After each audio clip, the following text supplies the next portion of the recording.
Mana ichki qilmishlarimiz chiroqli tarzda qilganmiz. Xudo xolasa hozir kelinligimiz bu suvoy holatida. İşlerimizni kuzatib boringlar. Qanday chiroyli tekis tarzda chiqaramiz inshaalloh. Biz parvozlarimizni chiroqli kamizlarni tuzib oldik.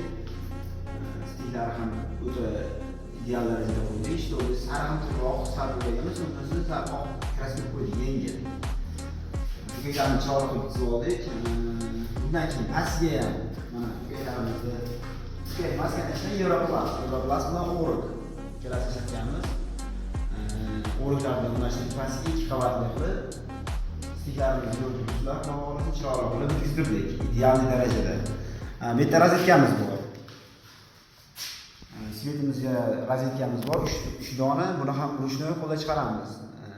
Lustrani atrofiga aylantirgan. Bizni kuzatib turinglar, buni ham chiroyli qilib qo'yib borishga harakat qilamiz. Bizga obuna bo'linglar, bizni qo'llab-quvvatlab, podpishka qilib qo'yinglar.